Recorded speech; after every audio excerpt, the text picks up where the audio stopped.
Hello everyone. Welcome in our YouTube live stream for the National Geography and Planning Symposium of 2021. This year a little bit different than other years, but we're doing it here. I hope you see me, I hope you hear me. But we're starting in a minute, but first I would like to do some words to welcome you all, and I hope you are all okay.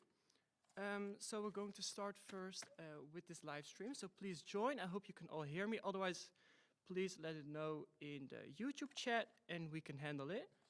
And otherwise I'll just start and officially open this symposium.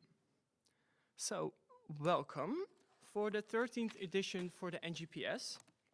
It's live broadcasted from the Radboud University in Nijmegen, and a special welcome for all the students who are watching at home from their home desk. And we hope we are reaching you in a very good condition. And we'd like to thank you for tuning in on this symposium with a lot of activities today, with lectures and workshops. So we're hoping you are really going to enjoy it. Firstly, I would like to introduce you to the organization of the NGPS. My name is Sjaak. I am the chair of the NGPS and I will be your host for today. And together with 5 associations, we bundled our knowledge and network to organize the symposium this year. Together with Mundus, Ibn, Genius Loki, Vugs and Sarfati, across the Netherlands, we are organizing this symposium. And all these associations are bachelors and masters in human geography and planning. So especially welcome for all the students of that bachelor and master, all our members of the association. So welcome. And now it's time to introduce maybe our main theme for this year. Maybe in a time where all the borders are closed, it's almost impossible to think about tourism. However, this sector cannot be forgotten, as millions of people work in this industry, and it is a significant role in global warming, as the greenhouse gas emissions of tourism are very high, which we are going to learn more of today. So it's a very relevant case and study for us geographers and planners. The economic power of this industry cannot be overseen, and the local environmental impacts of tourism are becoming way more visible, especially when the tourists are not here right now. So you see that maybe in over-tourism. Here on the right side we have I Am Amsterdam, a campaign for Amsterdam, which is now kind of critiqued for their representation and theme, which we will learn more about today. And you also see left, I think it's Venice, all the tourists over there. And over-tourism is really now a problem. And now with Corona, with COVID-19, we have all the planes on the airports. So it's quite difficult. How is tourism going to look like in the future? Is it possible to do a sustainable form of tourism? Is that achievable? And how could we implement that? That are things that we would like to learn from our speakers and our companies who are coming to speak here today. And also we're going to talk about city marketing. How do you present your city to the world? City marketing looks what makes a city unique, and your reputation. How do you put yourself in the world, and how do you attract all those tourists? Because it's a very, as I said, an economic power of a local economy. So going to talk about that too. So maybe that's a little bit a short thing of the themes of today, but if everything is okay, you received a goodie bag this week. I hope it received you all very well, with snacks and other beverages to enjoy your day here with us. So I hope you really enjoy it. And you can always text us when it doesn't arrive at your place. But if it's okay, you have it at home and then enjoy it. We have several activities for you today. We have 2 plenary lectures. We have several workshops from different companies and from various perspectives. Think about government, companies in the private sector. We would like to show how these challenges of tourism could overcome and how it becomes visible and how we can tackle their challenges. So we hope to fix that, and we hope to learn more about that today. This day, we'll be switching from platforms to reach all speakers and companies because we're broadcasting from different parts of the Netherlands. So we're going to speak to you via this live stream on YouTube, and we also have some lectures on Zoom, which is also the first one. So in your mailbox, you received a schedule with all the links for the Zoom and for the YouTube. So you are exactly sure where you need to be at what time. And you can find that in your mailbox. And otherwise, you can also find it behind this or below this YouTube live stream. And there you can find the Zoom link for the first plenary lecture, which is of Stefan. And if you have any questions, please drop them off in the YouTube live stream chats. And we hope to give you good answers for it. And I think maybe then it's time to start the symposium. So I would like to say, please go all to the Zoom for the plenary lecture 1. And we see you over there. It's also below in the link. And we see you there.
Yes, welcome back everyone in Nijmegen. Thank you, Stefan. Let's put some time for people to find the live stream before we will start the quiz. So we have some questions for you about tourism, some interesting facts, and of course there's a prize to win. So yeah, we're going to do that in a minute, so please join our live stream. That would be really nice. And let's have a minute. Of course, don't forget to grab some snacks of your goodie bag. I think, what was in it? Candy, a radler, what else? So please enjoy that and join in on this quiz. After this quiz, we're going to do a little break. You can find the code and the link in the chat of the live stream. So please look there for the name. You go to play.quizstat.com and then you fill in the code 8566. So please join. You see it also here. I don't know if it's readable, but come on, join us. Then we can start the quiz. Yes, I see the first people dropping in. Nice. Very good. Yeah, they're coming. So maybe I could already introduce the prize for the quiz. We have 14 questions, and the one on the number one position after 14 questions receives a special bottle of wine, of course, to enjoy the weather in the park, but on a quiet park, of course. So please join, come on in, and you can win a bottle of wine. So I see Timon here, I see Anki here, I see Julia over here. Let's wait for some more people. Franca. Nice. Let everyone join. I think the questions are quite hard, but yeah, it's a little knowledge. Just nice facts maybe to tell at a party or at a family party when COVID is done. So please come and join, and then we'll start the quiz in a minute. I see still people dropping in. Okay, we're now 43 players. Nice, nice. So please fill in your right name so we know who to send the bottle of wine. I think that's quite important because that's why we're doing this quiz, of course. Okay, Esther is here. Emile is here. Dan is here. Is everyone in? Please let us know in the chat if you have any difficulties to join. And otherwise, we're going to start with the first question. So please let us know. Kirsten is here. I think maybe, is everyone okay to start? Did everybody join? It's quite hard because there's a delay in the live stream. So we have to check if everything is okay. Jelmer from Ibn is here. Welcome in the quiz. I think it's ready. We're ready to start a quiz. Okay, let's start with the first question. Which country was the most visited place in the world in 2020? Is it A, France? Is it B, the United States? Is it C, China? Or is it D, Thailand? So you have 20 seconds for each question. I don't know. I think I've been in all 4 countries. I don't know about you, but please fill in the right answer. You have 20 seconds. Then we have 5 left. So please fill in your answer. Okay, nice. The right answer was France. Okay, yeah, the most people had that correct. So nice. Good start of the quiz. Let's go to the second question. The tourism sector is worldwide responsible for ... percent of the global greenhouse emissions. So what is it? It's I think it's quite heavy to see all those numbers over here. But it is actually a lot. It's globally, it's worldwide. So please mention that in your answer, and then you can check how many percent it is. I think it's for all, it's been a long time since we went with a plane on vacation, but we dream about going again, of course. Okay, then we have 5 seconds left. Yes, and then we see the good answer. And that was 8%. Nice. Ooh, a lot of people thought 17%. Well, that would be a lot. But nice done, Merle, Femke, Berend, good job. Okay, so the next question. A tourism campaign called Two Cities, One Break resulted in an increase of 90% in tourists. Which cities are promoted in this campaign? And this campaign had a lot of celebrities in it, and it had a song. Maybe there are some hints. I think we've also seen it on television, on spots. So I'm quite curious if you all know the answer. Then we have 4 seconds left. And the good answer was Tel Aviv and Jerusalem. Yes, almost everyone had it correct. Copenhagen and Malmo were also a very good idea, very close to each other, so that would be nice to combine on a vacation. But it wasn't Tel Aviv and Jerusalem, which was a huge success with an increase of a lot of tourists. Then we're going to the 4th question. The tourism sector is an essential labor market. What percentage of the global labor population works in the tourism industry? Or has work that is related to the tourism industry? So please fill in. I don't know if any of you maybe work in the tourism sector, maybe at a restaurant or something, or at a hotel. Okay, then we have 5 seconds left. Okay, the good answer was 10%. So 1 out of 10 people in the workforce over the world works in the tourism industry, which is a lot, which mentions the economic power of the sector. That is really important. Then we're going to the next question. Which city is represented as the over-tourism capital of Europe? I think they're all quite familiar, all 4, which are very busy too. But which one is specifically mentioned as the capital of over-tourism? I think we've all been there. So please fill in your answer. I see that Kirsten is going very right with 40 points. Nadim with 40 points. Good job, guys. The race to the bottle of wine. It was Barcelona. It was not Venezia. Venezia is mostly about the cruises, but Barcelona is known especially for their over-tourism.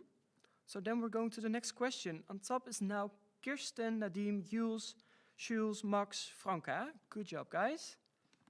Then we're going to the next question. What is the estimated number of hotels globally, worldwide? How many hotels are there in the world? It's an estimated number because it's hard to check, especially with Airbnb and that kind of stuff. So it's an estimated number, and it's researched last year. So what is the right answer? You have 3 seconds left. And then it's 700,000. That's quite a lot, I thought. There's a lot of hotels. So a lot of people had it correct. Nice job. Then we're going to question number 7. We're halfway now. I Amsterdam is a familiar campaign strategy in the Netherlands. But the letters were removed on the Museumplein, or were located on the Museumplein, but are removed in 2018. Why? A, the letters were the favorite place of pigeons, which is every place. B, the slogan represented mass tourism and individualism. C, visitors were climbing on the ladders, which resulted in injuries. Or D, a lack of space. So again, 20 seconds to have your answer here. I Amsterdam. Maybe familiar for the people from Sarfati in Amsterdam. But I'm quite curious if the other members of the association know it. Okay, nice. So yes, it was B. The slogan represented mass tourism and individualism. It was a decision by the municipality, especially which was famous after GroenLinks took the lead in Amsterdam. And we're going to the 8th question. How many foreign tourists visited the region of Gelderland, over here in Nijmegen, in 2018? So please, I'm not going to read all the numbers, I'm sorry guys, but you can all see them on your screen. Is it A, B, C, or D? Please check it. I see still Nadim and Franka over there on top. Good job. It's of course with the region of the Veluwe, which is quite famous for their tourists. And the most of the foreign tourists comes, of course, from Germany, because that's really close to here. Okay.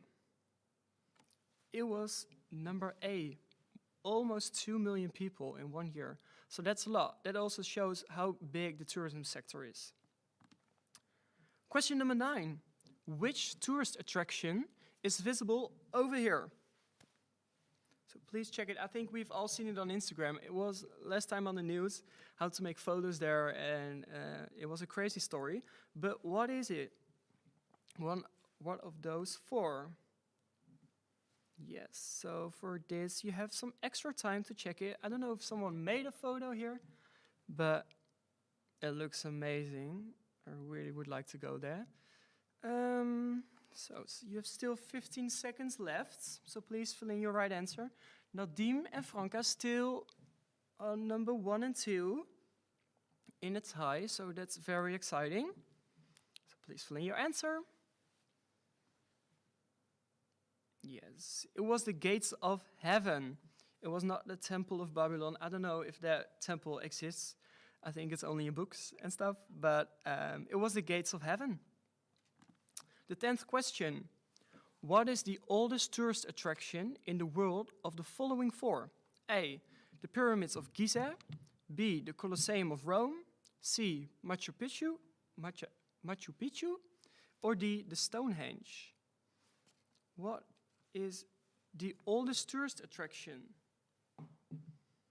Some attractions come from the same period in time, so please check what it is. Yeah, you have 15 seconds left to answer this question. And still Nadim and Franca going very good on this quiz. Okay, then we have 5 seconds left. Please fill in your answers. Okay, nice. The good answer was the pyramids of Giza. I also thought personally that it was a Stonehenge, but it were the pyramids. They were built, I think, 3,000 years before Christ. So that's a long time ago. Still Kirsten and Nadim and Jules at this moment on top. So it's still a tie. The 11th question, which game is based on a famous tourist attraction? Is it A, Ticket to Toronto, B, New York in the City, C, Stratego Strasbourg, or D, Carcassonne? So please fill in your answer. I don't know if you played the game. I did. I'm not very good in the game, but please fill in your answers. We're battling for the bottle of wine and we're testing all your facts about tourism. Let's see, 5 seconds left. Yes, it was Carcassonne, of course. Ticket to Toronto sounds amazing, but the original game is Ticket to Ride with the trains. So it was not Ticket to Toronto, but it was Carcassonne in France. Then we're going to the 12th question. How much money costs a one-way trip by train to Berlin? And that is from Amsterdam. So please notice that. How much will it cost you? Please check it. What it is. How much money will cost a one-way trip by train to Berlin? It's a quite long journey. I think it's 8 hours or something? 7 hours? Yeah. Okay, it was 38 euros. Kirsten is now on top with Nadim, Jules, Max, Marcus. So you guys are battling for the bottle of wine. And then we're going to relate this with how much it will cost by plane to Malaga. What do you think? We've searched for the cheapest flight to Malaga from the Netherlands. How much will it cost you? You have 15 seconds left to decide. Please don't check Skyscanner right now. But how much will it cost you? 5 seconds left. Okay, it was 22 euros, so that's quite cheap, especially if you relate it with the trip from Amsterdam to Berlin by train. So let's see at the results. Kirsten is up and running with Nadim, Jules, Max, and Marcus. And we're going in the last question. So if there are more people on top, then we'll have to do a loading. I don't know, sorry, I don't come up with the word in English. But let's start with the last question. Which of the following cities does not fit of the following of the 4 cities linked above? Okay, please fill in your answers. It's the last question, especially for Kirsten, Nadim. A lot of pressure. You have 10 seconds left.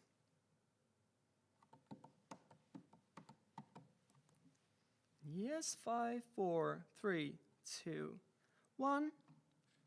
Yes, it was Biarritz. It were all places to go to party. Albufeira, Blanes, Gerso, but not Biarritz. So that was it. Then we're going to look at the results. You see it in the right corner. Kirsten, Nadim, Jules, and Max, you 4 had 100 points. A very good score. We're going to do a lottery in the break to decide who of you get the bottle of wine. And we'll get to know, we will reach you and send you a text for you for the bottle of wine. So thank you for joining the quiz. For now, we have a 15-minute break. So please go. Oh, sorry, we have a break till 2:30.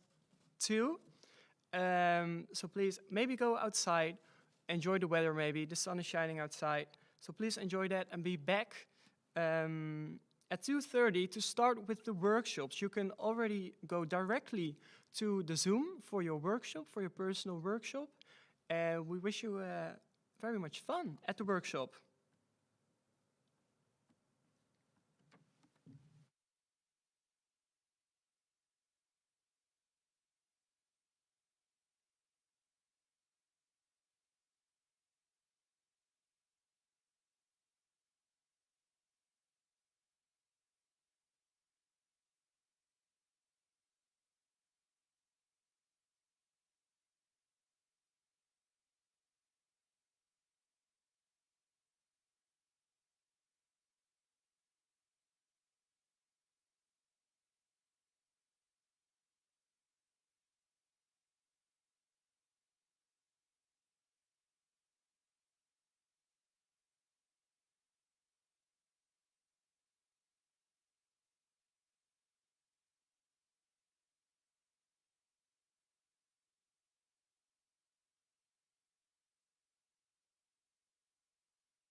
Welcome back, everyone, in the live stream. I hope you had fruitful discussions in the workshops with other companies. I hope that was really nice, and you had some time in your break to just go outside and now here being concentrated for our last plenary lecture. We have over here Herre Dijkstra. He is the Managing Director of Toerisme Veluwe, Arnhem en Nijmegen. And he's here to speak for you. So please come in here, the floor is yours. Thank you very much. Well, hi there all. At first, thank you very much for the invitation for having me here and to tell something about tourism and destination management. Secondly, I have to apologize a bit for my English. I'm a native Dutch speaker, so I can and will make mistakes in English. Sorry for that.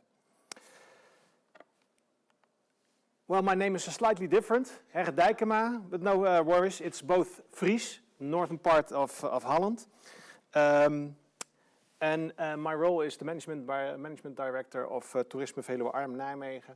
And before that, I had some different positions in the public and semi-public sector. And a long way ago, I was student at the Wageningen Universiteit, Wageningen University and Research Center, Environmental Economics. So you can see, well, it's time for a haircut. And no worries, next week I'm finally in. I have planned my scheduled already an appointment with the barber. And I hope then we can get all the hair away. I hope to give you an insight today in tourism and marketing and strategic issues as a result of the growing tourism worldwide and the way we respond. And of course, I will tell you something about the way we are heading with COVID-19. Well, at first, we are a destination management organization, one of the largest in Holland, and we are founded in 2006 in the region Arnhem-Nijmegen. And the region Veluwe, the most important, the number one domestic destination for holidays and short breaks in Holland, was added at 2015. So we have two destinations, the destination Veluwe and the destination Arnhem-Nijmegen. We are funded, partly public, partly private, with 33 municipalities. That's a lot, I can assure you, and a lot of elements to deal with, and more than 600 companies divided from a burger zoo, a large zoo in the region of Arnhem, till a small company in Nijmegen. Besides this partnership, we also carry out some projects, large projects for the province of Gelderland and the European Union. We have 42 employees, more or less divided 50% men, women, and the average age is about 37. The turnover is 5 million in 2020, so we were quite a large company. And our focus is both regional as well as national and international. In the first place, regional, we aim for the inhabitants in the region because they are the most important recreational users, of course, in a region. And in the Netherlands, we aim for Noord-Holland, Zuid-Holland and Brabant, 3 provinces where the most of the visitors of our region are coming from. And in the foreign countries, we aim for Germany and Flanders because that's the nearby countries, and a lot of repeat visitors are coming from those countries. Not the French part of Belgium because they are more focused on France, as you can imagine. And maybe to give a short insight already, it's in our opinion, marketing, because we are a marketing organization, is in our opinion more than just a promotion. We aim for a sustainable balance between visitors, inhabitants, and nature. And that's quite necessary because here you can see the developments in international incoming tourism. We are growing from 1.2 till 1.8 billion visitors worldwide. And that means for Holland from 16 million till 29 million in 2030. Of course, these data are before COVID-19, but we think that within a couple of years, the tourism will get back on the figures we had before COVID-19. And the destination of the guest in the Netherlands. Well, that's quite interesting because you can see over there that these are the provinces determined on the large quantity of visitors they get. You can see Noord-Holland is the province with the largest international tourism by far, of course, merely due to Amsterdam. And then it's secondly, thirdly, and fourthly. And you can see on Gelderland that we have a striking difference between the international and the national, our domestic visitors. You can see also that the difference is so large because most of the people in Gelderland most of the visitors in Gelderland are domestic visitors, and there are only a small percentage of people who are from an international destination. In COVID-19, of course, that was also the reason that we in 2020 didn't suffer so much from the measures and the restrictions on traveling worldwide, because domestic tourism was, of course, allowed. So we saw a lot of tourists and visitors in the summer of 2020. If you will take it out in figures, you can see that on the whole of 2020, Gelderland had 25% less overnight stays. And if you compare it with the whole of the Netherlands, the same percentage was 38. So it was merely a compensation in our region because of the domestic tourism.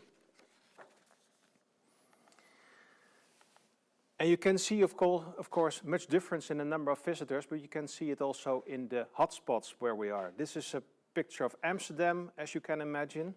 This is a picture of the Bosbank. It's the region, it's a place nearby Arnhem where a lot of visitors are coming to recreate during the weekend. And this is a quite small part of the Liemers. It's the eastern part of Arnhem, where you can see it's very, very, very, very easy, no people to see, very quiet. And we think that without intervention, hotspots will get hotter, and cold spots, so to say, will get colder. If you can see the increase of visitors worldwide and from an international perspective, we think that more people will tend to go to the same places where they went before. So the hot spots are getting hotter, and the cold places are relatively getting colder. So that's, of course, a reason to think about our strategy as a DMO, but also think about the strategy as a sector. In 2018, the National Bureau of Tourism and Congresses, the international marketing organization of the Netherlands, presented the vision on tourism in 2030. It's called het perspectief, the perspective. And besides that, there was also a report from State Government Advisory Board, the RLI, and was a report about desirable tourism. Both reports are the first, in my opinion, the first in years with an analysis and a strategy for tourism. And I will take a deeper dive into that. At first, the base of the strategy in both reports is that we want to achieve a more even spread of tourism throughout the Netherlands. So instead of the hot places getting hotter and the cold places are getting colder, we want to get a more even spread. Secondly, the economic value has long been the dominant factor and broadened the view.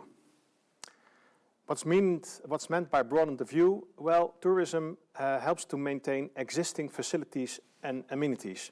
And maybe an interesting example of that is in the small villages, for example, in the Veluwe, the supermarkets, the groceries and the restaurants have a sustainable business due to the visitors and the tourists. They can't live on the spendings of the inhabitants alone. So tourism can be a measure or a means for higher purposes than the economy as a whole. This is about livability in small villages, of course. And a strong sector creates a wide variety of jobs. Tourism is a quite strange sector because a lot of the jobs are easy to match with people with a community college background. And so it's all about tourism is also contributes to inclusiveness. to say a nice word about that. And it's about getting interesting jobs for people who have sometimes a larger perspective to a job. Well, that's as a whole, it's about creating a balance between nature, recreation, and residents and visitors. Our conclusion is tourism is rather a means than an end in itself. Instead of determining tourism as more visitors are better, more visitors mean more money, it's better to see the perspective of tourism as a means. How can tourism contribute to other higher goals of the region? Well, what's the meaning of this strategy for marketing and for a DMO such as we are? In recent years, and I strongly believe that, is that the DMO, the Destination Marketing Organization, and nowadays Destination Management Organization, has mainly focused on promoting the destination, marketing communication. But in our perspective, it's much more important to consider who is the potential visitor, who is the visitor, what is the tourist-related offering, how well are matched the supply and demand, and what are the goals of the region, for example, sustainability. This match, you can say, it sounds a bit mathematical, but it's a match between opportunities, it reveals opportunities and challenges at a much deeper level. So if you want to make a more interesting, you can say so, if you want to attract more visitors, you have to be a more attractive region. You can't be a more attractive region by just promoting that it's so nice. You have to invest in things like mobility and a tourist offering. And on the other side, the more hotspots, you have to decrease the interest by making it less interesting. It's an example, but maybe not a very nice example, but the mayor of Amsterdam has said about things about the coffee shops in Amsterdam who are will only be open for inhabitants, so tourists won't be able to visit the coffee shops. If that's getting also reality, that's a second question, but it's a thinking about how can we decrease tourists' offering so we can get less visitors. Well, and that means we go from destination promotion to destination management. If you can see that, and that is more or less an interesting perspective, is marketing communication is merely the tip of the iceberg in my perspective. It isn't the solution to campaign for less visited areas as I said before. Campaigning isn't successful if destinations do not provide an interesting combination of eating, sleeping, hiking, biking, and attractions. So we think marketing communication is a result of a bigger and more important process in which we have done the matching between supply and demand. So our organization is transforming from a solely marketing communication organization to a knowledge organization thinking about destination management, gathering data, analysis, advising people about how can you make a part of the region more interesting or how can you make it less interesting. Well, to give an example of that, you can see what is destination management. Destination management is knowledge forms the basis of everything we do. On one side, the visitor demand, on the other side, the regional product offering. So you can see about visitors, we research continuously trends of potential visitors and visitors. Who are they? Where do they live? How old are they? What is their family status? What are their personal motivations? Which media do they use? What are their spending patterns? What's their educational level? All things about consuming information. What are the visitors coming to your region? And what are their needs? On the other side, you can also, there is a large amount of information from the national perspective, qualitative and quantitative insights, trend analysis, forecasting and trend analysis, big data, and workshops we organize. And with that information and the needs of the part of the region, we can interest and develop new product marketing combinations, such as the Liberation route. It was a route throughout the whole of Europe, but founded here in this region. It's a route about the liberation of Europe during World War II. Started in Normandy and ended in Berlin. It's a whole path of interesting heritage and a hiking trail besides that to interest people who are willing to inform themselves about this history, to take a journey into this region also. And of course, there are a lot of other interesting product marketing combinations, but the most interesting thing about it, it's about getting, putting in center the interests of the visitors, matching it with the offerings you have in your region, and matching that and see if you, on one hand, have to invest in the offering, or on the other hand, have to invest in getting to interest more people to come over here. So not marketing communication alone. Well, then we are heading for COVID-19. COVID-19 was, of course, had an enormous impact on the tourist sector and also on our company. We had to change or move campaigns through the time. We developed, with the knowledge we had, 4 COVID-19 based and related scenarios. And it was more or less about, one scenario was, well, it will go away. The second scenario was, it will go away, but it endures a longer time than we think. And the fourth scenario, it's really true, we developed in April, was more or less a scenario about, well, it will go down and it will go up again in September, October. Well, sometimes it's not so nice to have the right on your side, but in this case it was. And it's not about just inventing those scenarios, but it is also about giving perspective in a sector where there wasn't any perspective anymore. If you are working in a restaurant, an hotel, or a day attraction, you have a quite a harsh time, I think. And there are people losing lots of money and people losing their jobs. And it is about getting a perspective.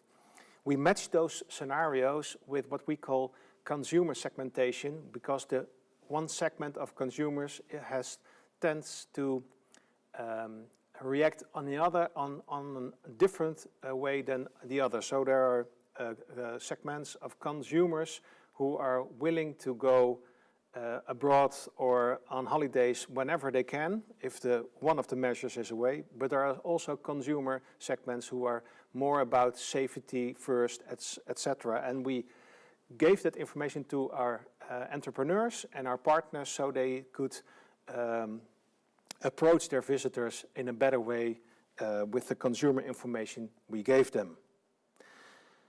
Thirdly, we gave advice to businesses. Well, that's more or less what I said before. We made also short videos with information about developments in tourism, and it had merely to do with numbers 5 and 6, the participation we had in a provincial regional task force and a national recovery plan where we part of. Because we are a large destination management organization, we were invited in those task forces, and the information we gathered in those task forces, we distributed with our partners in short videos, about 1.5 minutes on YouTube, and they were highly appreciated. That's sometimes that's looking for the word. And very interesting other point was development of a map of visitors levels. We call it, it's quite a Nederlands-Dutch word, monitor bezoekersdrukte. And I will put some information about that because it's a very interesting development, and it says something about not being a destinational promotion organization, but more or less a destination management organization. Due to the COVID-19 outbreak, many Dutch people stayed in the Netherlands. We expected that during April already in 2020 for the summer. In combination with the social distancing, there was a potentially big risk of some tourist areas becoming overcrowded, too crowded. There were time slots in the day attractions, but also in natural areas. Lots of people were very afraid about getting it too crowded. So we invented what we call a visitors level map to contribute to safe recreational behavior. It was a very easy tool, and I won't say it is the best tool ever, but it was created in 6 weeks. From the beginning of April till the half of May, we developed this map.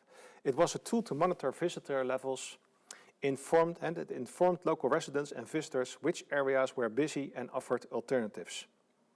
Several of the businesses, tourist attractions, but also town center managers and forest rangers submitted the data. 3 times a day they gave it a red flag, a green flag or an orange flag. Red meant very busy, orange meant quite busy average, and green meant quiet. And then you see it over here on this place. You could see some red spots and orange spots and green spots. And if you clicked on the red spots, you get also alternatives for those attractions. So when it's very busy in a museum, you could see some other musea in the neighborhood who weren't as busy as this spot. And it was quite a success, I would say, because you can see it over there. The number of map views was almost 500,000. 400 people, 400 locations gave their information 3 times a day. And you can also, that's not on this map, I think, but one of the key interesting facts was we did a small consumer research, and 74% from the consumers said we want to use this information also beyond COVID-19, because we would like to know if it's busy or not, or crowded or not, and I want to change my choices in my recreational behavior due to the information about is it busy or isn't it busy over here.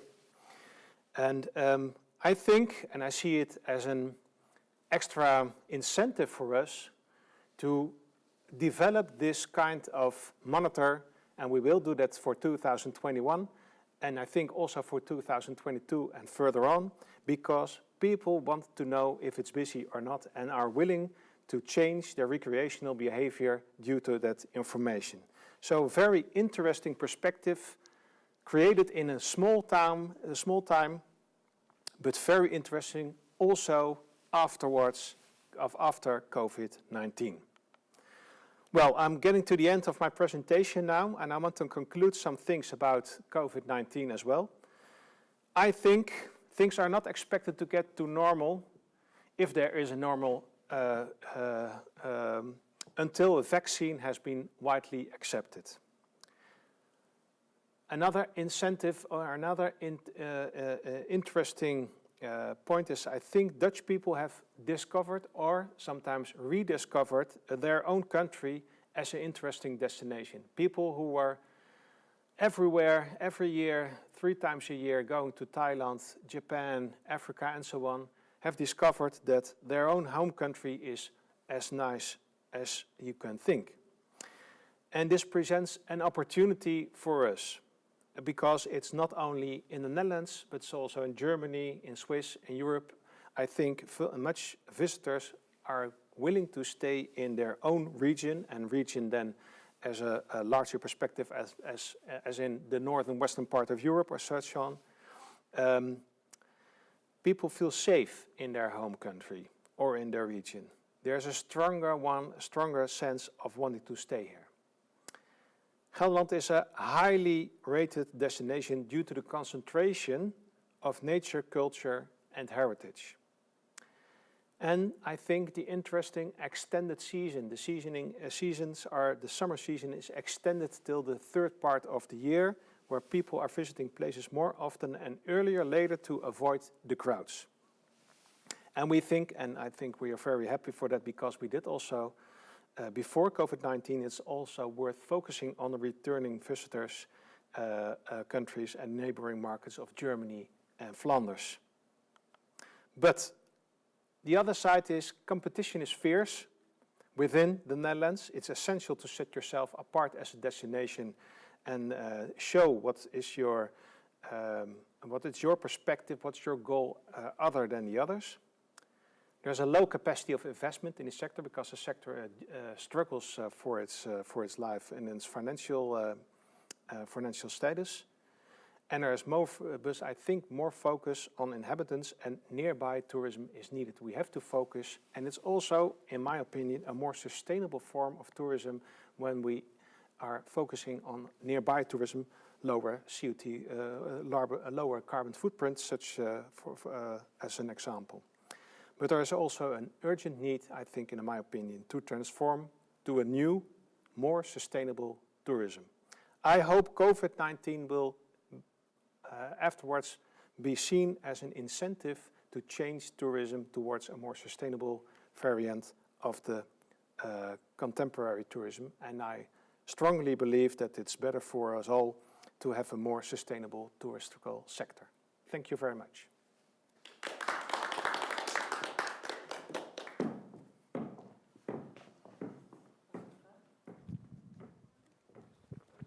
Hello, thank you very much. It was really interesting to see how there is a deeper layer into city and region marketing. Thank you very much. And nice to see the relationship with COVID-19. We really would like to thank you for contributing this symposium. And we have a gift for you.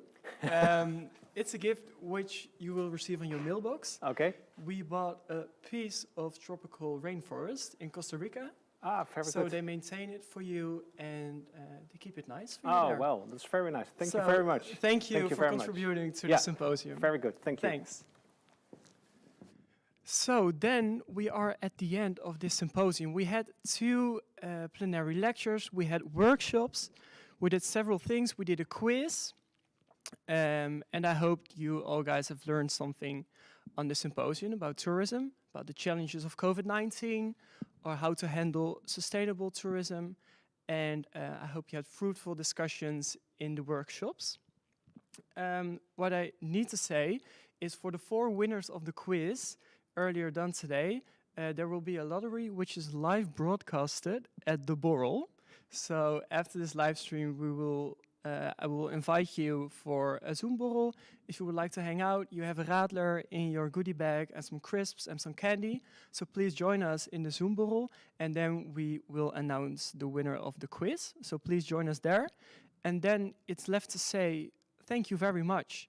Thanks for joining this symposium, and we hope to see you next year here in place physically. And we hope to see you next year. And of course, I would like to mention, we need to thank the whole committee who organized this symposium. We did it with the 10 of us from the 5 associations. So I would like to say thank you for all of us to contributing together and working together to organize this event. So thank you very much. And I hope to see you in the Zoom.